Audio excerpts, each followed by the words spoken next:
Hey guys, सो आज की इस वीडियो में हम बात करने वाले हैं हर्षिल एग्रोटेक के बारे में। देखिए, हर्षिल एग्रोटेक अपने लाइफ हाई से हमें काफ़ी लोअर लेवल्स पर अभी के समय में आता हुआ नज़र आ रहा है, जहां पे स्टॉक का जो ट्रेडिंग प्राइस है वो कहीं ना कहीं जो रिटेल इन्वेस्टर स्टॉक के अंदर इन्वेस्टेड थे उनको लेकर बात करें तो कहीं ना कहीं स्टॉक के प्राइस को लेकर वो वरिड दिखाई देते हैं। बट बात करेंगे कि यहाँ से भी क्या हर्षिल एग्रोटेक के अंदर हमें आने वाले समय में कुछ तेज़ी के मूव बनते हुए नज़र आएंगे। एक बेटर व्यू बनाने में आपकी हेल्प करेंगे स्टॉक को लेकर कुछ इंपॉर्टेंट फैक्टर्स हैं जो कि हर्षिल एग्रोटेक में अभी के समय में डिस्कस करना काफ़ी इंपॉर्टेंट है। वीडियो में आगे बढ़ने से पहले आप लोगों से यहाँ पर एक छोटी सी रिक्वेस्ट रहेगी। अगर आपने हमारे चैनल पर फर्स्ट टाइम विजिट किया है तो चैनल को सब्सक्राइब करके बेल आइकन को हिट कर लीजिए, जिससे आपको हमारी लेटेस्ट वीडियोस का अपडेट मिलता रहे। वहीं आपको हमारी वीडियोस अच्छी लगें तो वीडियोस को लाइक करके आप हमें मोटिवेट करें, ताकि आगे भी हम आपके लिए ऐसी ही वीडियोस को लाते रहें। तो देखिए, बात करें हर्षिल एग्रोटेक के बारे में तो एक समय ऐसा था स्टॉक को लेकर जहाँ पे स्टॉक के अंदर हमें हर डेली बेसिस पर हमें कहीं ना कहीं एक लाइफ हाई लगता हुआ नज़र आ रहा था। या अगर हम लाइफ हाई को भी छोड़कर बात करें तो यहाँ पे देखने को मिलता था कि हर्षिल एग्रोटेक के अंदर हर दिन 2 से 5% का अपर सर्किट हमें देखने को मिला, जिसके चलते काफ़ी रिटेल इन्वेस्टर्स को स्टॉक ने अपनी तरफ अट्रैक्ट किया। बट जब एक सही लेवल पर काफ़ी रिटेल स्टॉक में एंटर ले चुका था, लगभग 9 से 10 रुपए की बाइंग पे जब यहाँ पे काफ़ी रिटेल पार्टिसिपेट स्टॉक में आ चुका था, उसके बाद यहाँ पे स्टॉक के अंदर एक डाउन ट्रेंड स्टार्ट हुआ। डाउन ट्रेंड ऐसा स्टार्ट हुआ कि जहाँ पे लगा था कि स्टॉक अगेन जो रहेगा पुल बैक करेगा। लगभग कुछ समय पहले देखने को भी मिला था कि 5 से 6 रुपए के आसपास एक पुल बैक भी नज़र आया, बट उसके बाद हमें स्टॉक के अंदर एक अगेन एक शार्प फॉल आता हुआ नज़र आया। देखिए, हर्षिल एग्रोटेक जहाँ पे अपने 52 वीक हाई की तरफ हमें लगभग 11 रुपये पॉइंट 69 पैसे के आसपास जाता हुआ नजर आया था।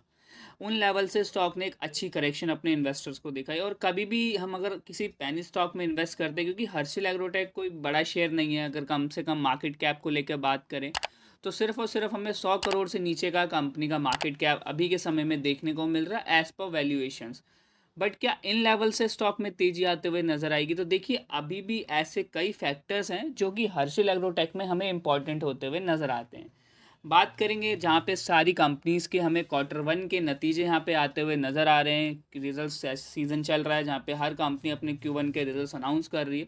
वहीं अगर एक्सपेक्टेड बात करें तो देखिए, Q1 के रिजल्ट हर्षिल एग्रोटेक के एक्सपेक्ट किए जा रहे हैं कि लगभग हमें फर्स्ट वीक ऑफ अगस्त के आसपास हमें कंपनी के Q1 के रिजल्ट्स आते हुए नज़र आए।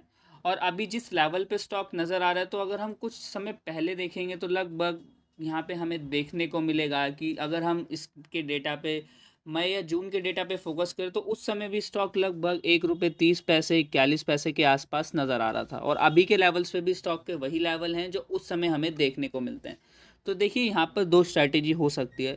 हर्षिल एग्रोटेक एज अ पैनी स्टॉक यहाँ पे कंसिडर किया जा सकता है।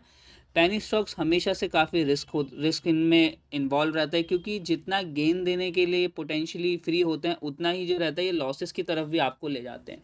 तो कभी भी अगर हम इस ऐसे स्टॉक्स में जो रहेगा एक सडन अमाउंट से ज़्यादा इन अमाउंट इन्वेस्ट करते हैं तो कहीं ना कहीं वो हमारे पोर्टफोलियो के लिए रिस्की रहता है। बट यहाँ पे अब ये सब बात हम नहीं करने वाले हैं कि यहाँ से आपने क्या इन्वेस्ट किया। बात यहाँ से ये करेंगे क्या यहाँ से कोई आगे जो रहेगा हमें प्रॉफिटेबिलिटी की तरफ कुछ ये स्टॉक जाता हुआ नज़र आएगा कि नहीं। तो देखिए, अभी भी हर्षिल एग्रोटेक के अंदर अगर हम बात करें तो देखिए लगभग हमें 100% स्टॉक के अंदर जो रहेगा रिटेल पार्टिसिपेशंस की होल्डिंग देखने को मिलती है।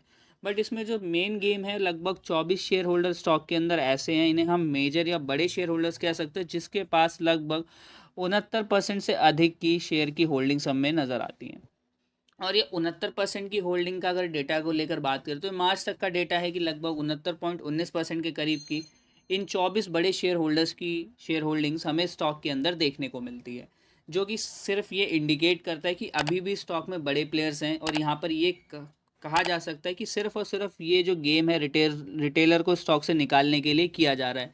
कि यहाँ पे जो रहेगा रिटेलर से उनकी बाइंग लगभग 8 से 9 रुपए के भाव पे थी, और उनसे जो रहेगा लगभग 1.5 रुपये 2.5 रुपए के बाय से उनको एग्जिट करा के उनके शेयर्स को खरीद के यहाँ से स्टॉक के अंदर अगेन जो रहेगा वो हमें एक पुल बैक कम मोड आता हुआ नज़र आ सकता है। क्योंकि अभी भी होल्डिंग्स को लेकर बात करें तो सिर्फ जो रहेगा, अगर हम एक्चुअल रिटेलर्स की बात करें तो 19 से 20% की होल्डिंग्स ही रिटेलर के पास है। बाकी सारे बड़े प्लेयर्स हमें जो रहता है हर्षिल एग्रोटेक के अंदर देखने को मिलते हैं।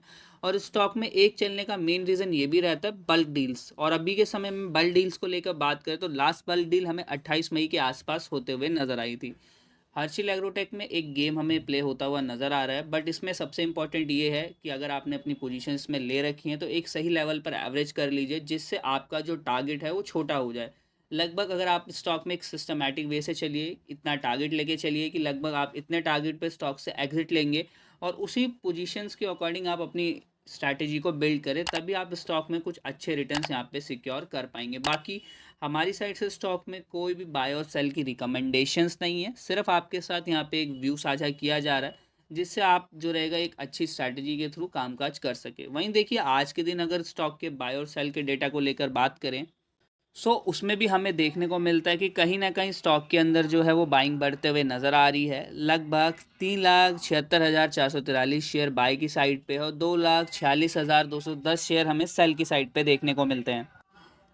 ये कहा जा सकता है कि स्टॉक आने वाले ट्रेडिंग सेशंस में कुछ अच्छे मूव्स हमें दिखाता हुआ नज़र आ सकता है, बट आप किसी भी इन्वेस्टमेंट से पहले एक बार अपने फाइनेंशियल एडवाइज़र से ज़रूर कंसल्ट करिए, कंपनी को खुद भी फंडामेंटली फाइनेंशियली एनालाइज करिए, उसके बाद ही कंपनी के अंदर इन्वेस्ट करिए। Thank you for the watching guys.